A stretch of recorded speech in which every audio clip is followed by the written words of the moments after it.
Hello, my nonprofit unicorns. Real quick, if this podcast has helped you at all in the past year, can you do me a favor and leave a rating and a review? This helps the almighty algorithms determine that my podcast is worth showing to new people. I appreciate it, and I appreciate you. Now on with today's show. Hello, and welcome to Nonprofit Nation. I'm your host, Julia Campbell, and I'm going to sit down with nonprofit industry experts, fundraisers, marketers, and everyone in between to get real and discuss what it takes to build that movement that you've been dreaming of. I created the Nonprofit Nation podcast to share practical wisdom and strategies to help you confidently find your voice, definitively grow your audience, and effectively build your movement. If you're a nonprofit newbie or an experienced professional who's looking to get more visibility, reach more people, and create even more impact, then you're in the right place. Let's get started.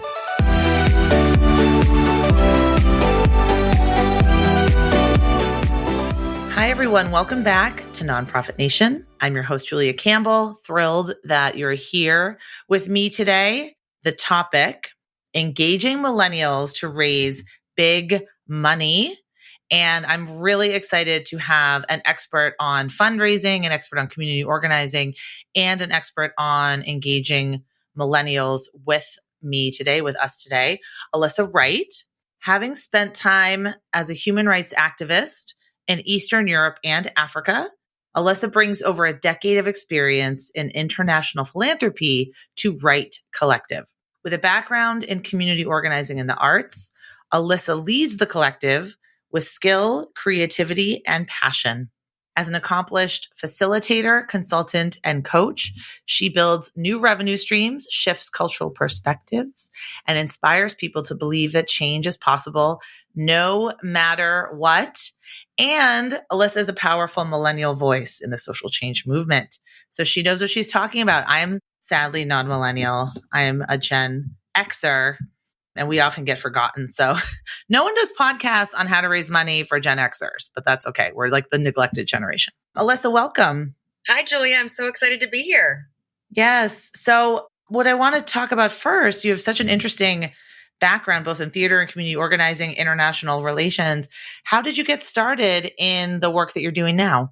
So it goes all the way back to a coffee shop that I was working in college. I think it was, oh my goodness, 2006, 2007, way back when. But I was swinging lattes and really interested in raising money for a theater program that I was a part of. And so even though I was going to school for the theater, I was like, oh my gosh, like the arts need more money in the area. And I think like a lot of folks had a very natural sort of desire to get out and tell our story of this small organization that I loved and was a part of.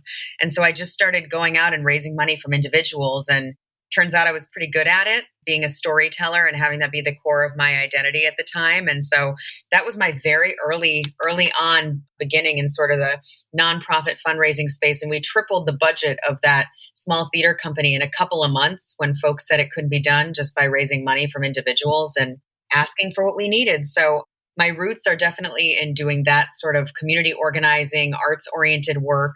I was part of a couple radically awesome theater companies and got to raise funds for them. And then when I graduated from school, I actually got recruited and invited to join another consulting practice that was focused on fundraising and philanthropic advising work.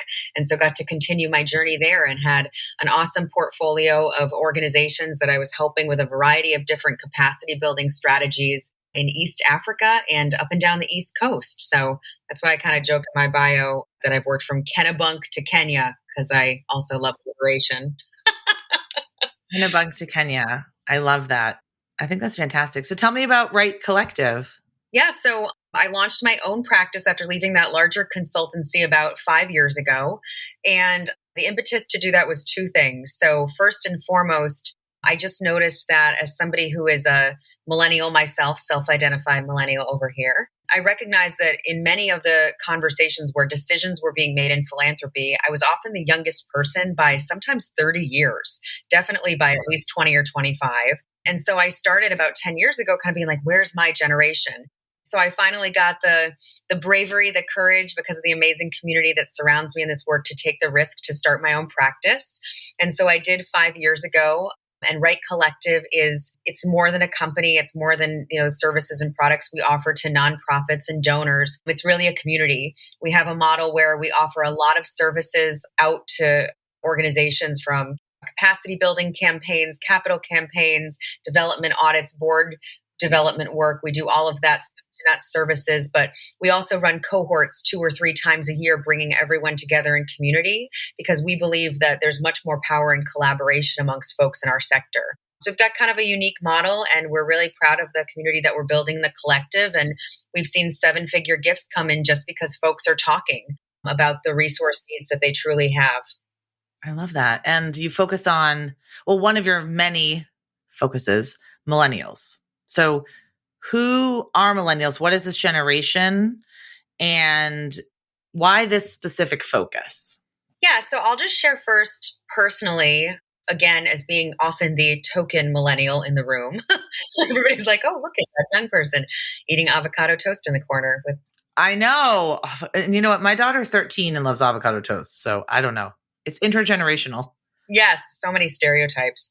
But I sort of was always the millennial in the room. And I personally took an interest in this area because I remember one time someone having a conversation about needing to raise $100,000 for something to close the gap on a program. And they talked to everybody in the room sitting around the table except for me.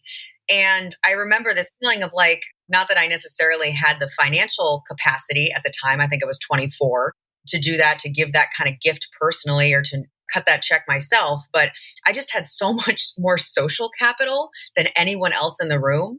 And I just remember being like, well, I could probably get out there and try to do something with my social network and fill in a piece of that pie to hit that 6-figure goal. And the fact that I was overlooked just really struck me. And I felt like it was this, form of discrimination in a way, this ageism that existed in the room. And turns out, I'm a rebel, so rebellion is always an option. So I left that conversation that day, and I went home and I sent out probably, 50, 60 emails to a bunch of different people that I know. And the organization ended up bringing in almost $250,000 because of my effort, when I was originally overlooked because I wasn't just the check writer. So I've seen a lot of power in millennials in my generation being able to mobilize those types of resources. And I think it's really important for folks to pay attention to. And then just to share, if it's helpful, Joy, I can share a little framing on millennials. I think sometimes folks still think that we are, 18, 19, doing our I know over here or something. But, truth be told, we are getting older. I myself am sitting here in my mid-30s with 2 kids. So millennials are, we're 25 to 40, born between 1981 and 1996. The way in which most of us, I think, are aware at this point that millennials did have a lot of giving power during 2020. There were so many reports that came out showing that millennials gave the most during the pandemic, and also were the generation that is individual giving channeled the most that same year towards racial equity work as an individual base. So exciting stuff. We're doing good work out there to move money. So that's really interesting that millennials gave the most during the pandemic. And also, I read the statistic doing some research that they're poised to be the inheritors of $42 trillion by 2030. Yeah, they actually just increased that number, if you can believe it, to 68 trillion. So while we're sort of looking at the next decade, and this is what I say to organizations all the time, is, we can't be unrealistic or not be pragmatic and move forward in realizing that donor bases are aging out, especially major gifts work in a huge way. And so, there's inheritors that are going to be stepping in next in line to steward those dollars towards social impact and social change. And it's really important that you're having conversations with the next generation who will be mobilizing those dollars for good. So really important to look at, for sure. So we're going to do sort of the who, what, when, where, why, and how. We did the why. Also, I do think it's really important for organizations, especially that say, well, all of our donors are getting older. All of our donors, we don't have any email addresses. We don't have any way to contact them other than the phone. It's important to be expanding not just your donor base, but really your constituent base and your stakeholder base into different generations, because you can't just put all your eggs in the one basket. Like, you can't just put your eggs in the Facebook fundraising basket, but you also can't put all your eggs in the direct mail basket as well. You need a lot of different ways to reach people and a lot of different messaging. So on that note, what are some things that, recognizing that obviously millennials are all individuals, but what are the trends? Like, what do they seem to care about? What drives them and motivates them to get involved in mission making? Yeah, it's such a great question. I think one of the things to just kind of frame this entire conversation is just a reminder that, millennials are the most diverse and educated generation that we have, especially in the United States. And so I think it's really important that, you're really focused on creating an inclusive culture and community around your organization before you try any creative tactics, any fundraising event at a brewery to get millennials to come. You really have to doing that equity and inclusion work and laying it as a framework and having it be the lens through which you see everything going forward. So I sometimes see organizations, they'll reach out to us at Wright Collective and they'll say, oh, we want to design a next gen giving circle. And I'll say, well, where are you at in your broader DEI process? And there's, a little bit of, I did a training back in 2020. I'm like, okay. So just really making sure you're invested in that broader process and it's a lens on which you're bringing to everything. Because if you are looking to engage younger generations, a reminder that they are the most diverse generation yet. And it's important that you're creating a place where folks feel comfortable and have a sense of belonging and connection to your work. So I'll just share that. And then in terms of some of the things that we see with some trends or themes, the first I think is millennials really like to be alongside you and all in. So it's really important that, we've, I think, moved in many ways from checkbook philanthropy, right? We're invested in the relationship now, and we're thinking about giving more broadly and this like sort of sense of being all into the work. I think for millennials, something that I see a lot very often is that millennials really want to know how they give, live, save, spend, and invest for your mission and your cause. So I had a client, I was working on the philanthropic advising side of things a few years back. And I had a client who, he made a donation and he volunteered some of his time, brought some relationships to the organization. But what he was really interested in was looking at the infrastructure of the organization and looking at particularly HR policies. And he was like, what type of 401ks are you offering to your staff? If you're an environmental organization, you should really have an environmental lens on the retirement funds that you're offering, to your staff.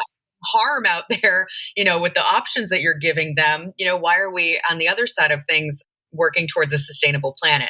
So these are the questions I think millennials bring to the table. I think they're culture changers and really trying to make a shift in terms of having folks think holistically about the organization and the impact that they're having.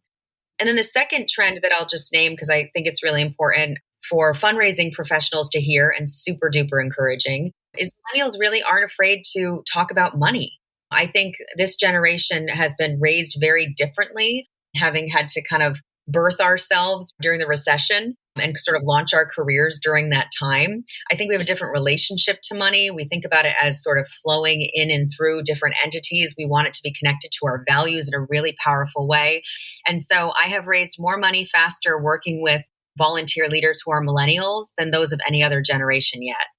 They will call up their CEO and say, hey, like our company should give this organization a grant. Or, they will write letters to family members and cousins asking them all to match their strong level of philanthropic giving to a cause. There's no sort of hemming and hawing and sort of polite society things that we're used to seeing around money. Millennials are really much bolder and much more assertive when it comes to resourcing causes they care about. That is so true. Now that I think about it, I want to pull out the first point you made where millennials really want organizations that have their mission baked into everything they do. Like you said, they don't just sort of play lip service. They're not doing performative DEI, performative inclusive work. They're actually really doing the work internally so that they can better serve their clients or help their mission or solve the problem they're aiming to solve externally. I think that's hugely important. And also just what you said about how they want to be really invested in all aspects of what's going on. So that doesn't mean micromanaging, that doesn't mean controlling, but really understanding, okay, so this is the problem. Because what I saw as a trend that I think is maybe less so, but I'd love to ask you about this. I know that trust in institutions and trust in nonprofits as organizations is really deteriorating. I know I read a study where 50% of Americans of all ages, they surveyed all generations, are very skeptical that nonprofits can do the right thing. And I wonder if you see that with millennials. Like, do you see them really kind of saying, okay, nonprofit, if you are not, if you're not really walking the walk, then we're going to find another organization that does, or we're just going to start our own? Yeah, I think, Julia, it's a really important trend to name. And, if we think about like shop local, right? Like there's a whole movement to be local, to invest more in your area. And I think what I see with millennials and what a lot of the data suggests is that millennials are doing just that. They're looking for community-based organizations. They're looking for a place where, you can bump into someone at the farmer's market or the grocery store, and you sort of know the people in the organization and know exactly what is happening in the community that you're supporting. Not just where you live, but also say you're supporting an international cause. You want to know the people who are living there. That is their culture, that is their life. And so much of that work, I think, that localization of the work that's happening, I think millennials want to support that. Again, just anecdotally, having worked with a family a couple years back, I saw a big shift. They were working with a very large organization, large institutional organization. And they decided to make a move and say, this organization's gotten so big that our dollars and our energy and the expertise of the folks within the organization isn't getting into the communities in the way that it should. And so I think that there is a big movement of that with millennials, where they really want to give to organizations that are being led within the community. And I also see them wanting to get behind real visionaries and systems thinkers of our time, So I think I've shared with you, we're working a lot in the birth equity movement to help open some of the first BIPOC-led community-based birth centers in the country. And as we're doing that work in Boston, Detroit, and Florida, I'm just consistently impressed by, folks really believing in and resourcing the vision of an individual who carries the vision of their community. And so I think that's really important, is that we're investing in those systems thinkers, and millennials are excited to do that, more so than they're going on GuideStar and checking to make sure that all the... Oh my gosh, Charity Navigator, or gets a 100% rating. Yeah. Exactly. I see that too. What I have seen just with my efforts, my clients, and helping them, kind of build their plans. And I want to talk about creating a donor communications plan that effectively engages millennials and other generations. But what I've seen is just what you're saying. It's totally about the impact. It's not that we spend 35 cents on overhead per every dollar, whatever it is. That is just not something that I think younger generations, first of all, really understand. Like, they think, oh, well, obviously you need to have counselors to have a counseling center. Like, obviously you need to have people working in the food bank, and you need electricity and refrigerators to have a food bank. That's the vibe that I've gotten from them. So when you're creating donor communications, trying to take all of this in account, do you have some tips on creating these kinds of communications that really speak to this generation? Yeah, I think a couple of things. So one, I think that's really important is to think about sort of where you as an organization land in the ecosystem, so to speak, like in your movement overall, and make sure that, you're not sort of speaking in a silo just about your organization all the time. So it's no one organization is going to save the world. And so I just feel like, I think millennials are very, some of the best results we've got on communications that folks are actually open and reading and engaging with have to do with, saying, hey, we were at this conference, we were on this panel with this other organization, check them out. We're going to partner with them around that. Or, hey, we went and presented a white paper case study on our work in Boston in parallel to the same projects happening in LA. And here's what we're all learning together to create a nationwide strategy. I think inviting them to other conversations and other causes versus consistently just speaking in your own silo is incredibly important. And honestly, quite frankly, and I know, Julia, you and I have talked about this, it's genuine. Like, you have to be genuine. And then the other thing that I think is really fun for communications, and I definitely have gotten pushback from folks in the past, not wanting to even attempt this, but I think some of the less risk averse folks who have seen a great return on it, is talking about like how the sausage is made, so to speak. I'm Polish, so anytime I can bring up like kielbasa and sausage, I love kielbasa. I love all kinds of sausage. And I'm French. Oh, there we go. Well, we get a good Merlot to go with it. But I definitely think it's important to talk about like how the sausage is made and to show the messiness of scaling and growing your organization and your mission.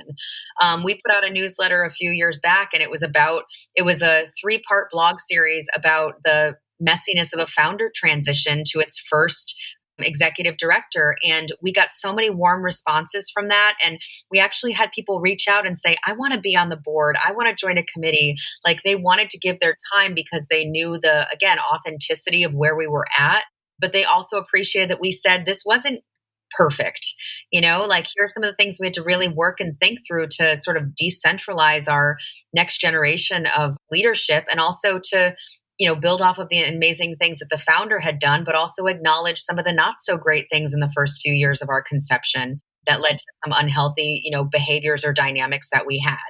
And I just thought it was so beautiful and everyone's voices were seen in that. And we got great responses from a lot of next geners, particularly connected to some of the family foundations that were funding us who said, oh my gosh, y'all are so real. Like, let's continue to. It's refreshing to see that because you think, wow, people really work here.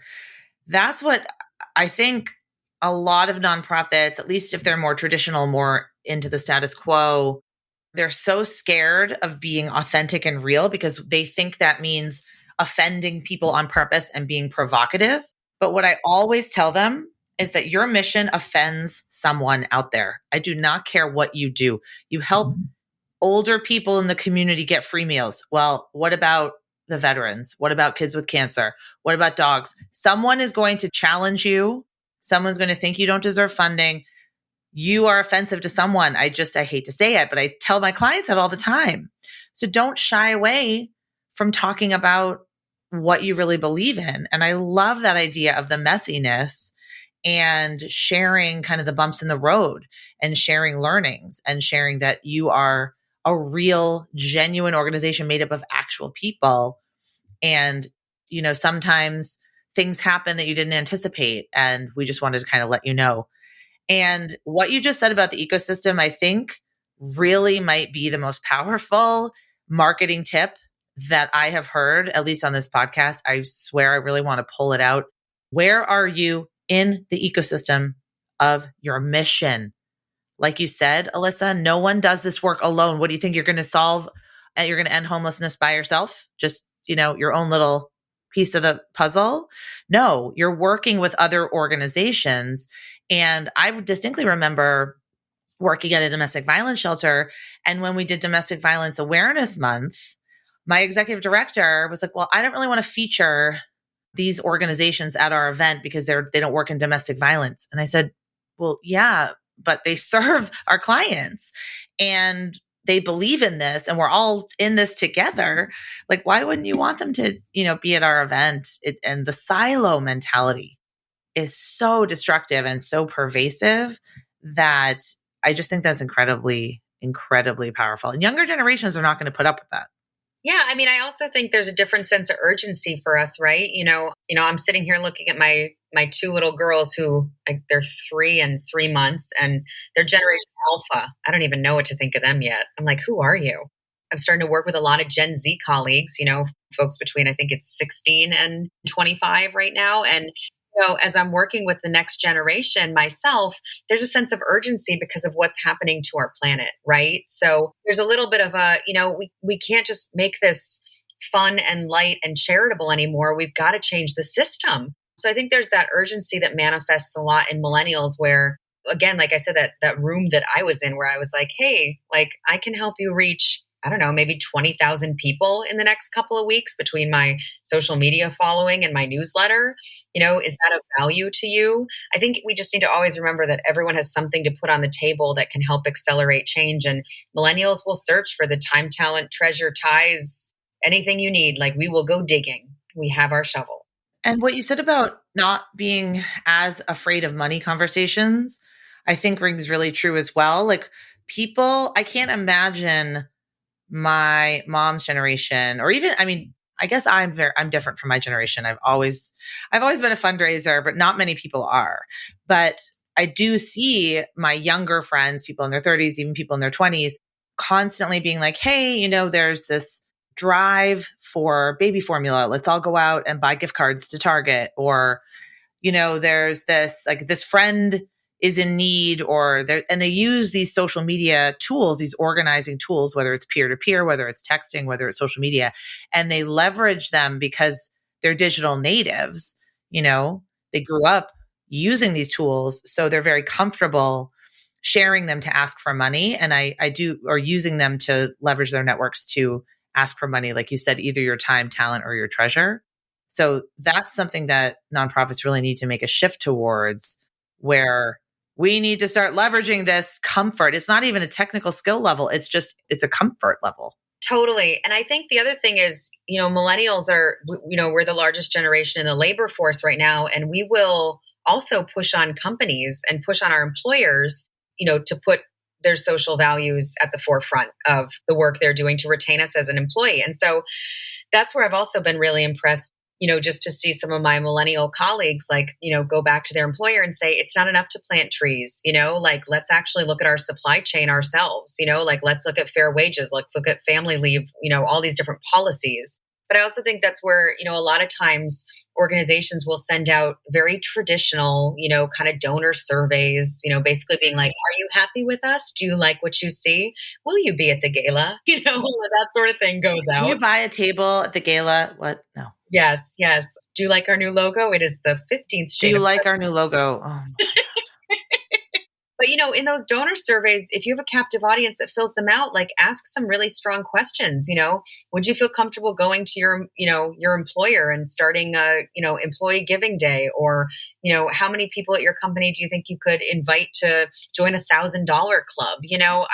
I've started to put a little bit more direct and specific questions, towards the demographics of folks that fall, again, in the millennial age range, really asking them to push more on their employers, and then following up and saying, awesome, we'll come and do the lunch and learn and present the $1,000 club. And we did that a few years back for a client, and we left downtown Boston with 12 members joining up at $1,000. That was 12 grand for $75 worth of gas in and out of the city and a hamburger. So I think that that's another thing, is just getting more creative and asking stronger questions, once you start thinking about more segmentation into the future and talking to your next gen.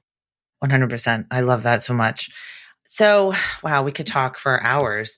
I do want to give people a few tangible tips if they're all excited about this. And I know for a lot of my clients, I'm guilty of giving them a lot of ideas and getting them excited about a lot of these things. So how can we combat maybe that inertia, that status quo, and how can we bring these kinds of ideas and plans to our boss, to our executive directors, to our board that might be a little bit skeptical? Yeah, I think the most important thing is to just remember, all of this work is a journey, so no one has ever done this work in 2022 on September 13th at time of day in this landscape. And so I think embracing that journey mentality is really important. I think one of the first things you can do, to combat stereotypes within your organization, or if you see some pressure points across generations, that is very real, particularly when it comes to communication and technology internally, is just always remember to look for the commonalities in each other. And I think, Julia, that's why I connected so warmly with you when we first started talking a few years ago, is storytelling heals and supports so many things in the universe. It is amazing what can happen when you get people sitting down, sharing story, whether it's, more broadly or just two people sitting across from each other with a cup of coffee. Investing in finding those commonalities in your team and amongst your donor community and cultivating them is really important. So when you have the millennial that might be a little frustrated at the pace of how things are going, and you have the other generation, maybe wants to excel, wants to slow the process down and whatever it might be, just pause and really think about how you can find commonalities, share story, and say, we all really care about this. Here are our values, here's our shared vision for the future before you make some decisions. So I think first and foremost, that's really important. And if you're really looking at engaging millennials, like we kind of kicked it off today, to raise big money, I think it's important to get them excited about the amount of money they could mobilize towards a cause they care about. I'm a theater artist. I'm a highly imaginative, wild, rebellious thing moving through the universe. I want to know what your Enneagram is, but you're such a creative, you probably don't even believe in personality tests. No, I'm an ENFJ. Oh, okay. Yeah, but I think the F is like a huge bold. I'm a wild empath. That was the name of my blog in college, Wild Empathy. But, I just really think it's important to invite people to use their imagination in this space. I sat down one time with a colleague of mine. He was the third generation of wealth in his family. And I said, how much money did your grandfather move towards this cause? It was an environmental cause. And he said, this much. And I said, how much did your father move? And he said, this much, I think. And I said, how much do you want to move? I said, do you think you could triple what your dad did? And he just looked at me and he goes, really? We could move that much money? And I said, yeah, we could.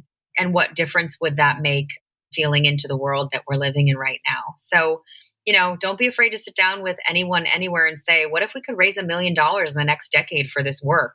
Because I'm seeing millennials get energized by that and time and again, step up to use all of the capital, social, financial, physical, spiritual, everything they have to put on the table to try to drive change for causes they care about. It's that abundance mentality that's so it's just refreshing and exciting rather than the scarcity mentality that I think has driven nonprofits for so long, so many decades, and for good reason, right? No one's going to get mad at you if you say, I'm going to try to raise $1 million in a decade. And you go, oh, darn it, I only raised 998,000. Wish I didn't try. Right. Right? It's right. So oh, big lofty dreams. I love that so much. Thank you so much, Alyssa. How can people find you, get in touch? How can they work with Wright Collaborative? First and foremost, I'm always open to a warm email. So Alyssa, ALYSSA at wrightcollective.co.co. Mm-hmm. I'll put everything in the show notes, everyone, as I always do. Love it, love it, love it. Yeah. So I'd love for folks to shoot me a warm email if you have thoughts or questions after today, if you want to start a conversation within your organization. And then I love folks to follow me on LinkedIn or Instagram at Wright Collective. And there's a lot of good conversation going on there. And I'm just grateful, Julia, for you for creating this space where we can really talk about and think future forward. I'm definitely sitting here looking at my two littles and saying, oh my goodness, got maybe 50 or 60 years left on planet Earth to do the best that I can in this work for who's coming up behind me. And so I just appreciate the space you make for us social change agents to get out there and do this. Oh, well, we'll have a working mom parenting podcast. Oh my gosh. Episode another time. I love that age. So Alyssa, she is at Wright Collective. That's WRIGHT Collective. Alyssa at wrightcollective.co, and the website. I'll put all the links in the show notes. And this was just such a fantastic conversation. I really appreciate you, all the work that you do, and also just for keeping my sanity many times when I get pushback for some of my views that I share publicly. And then you send an amazing email out and it just validates everything that I think and everything that I do. So I appreciate you as well, Alyssa. I appreciate you. Thank you, Julia. Thanks everyone for tuning in, and we'll be back next week with another episode. All right, take care.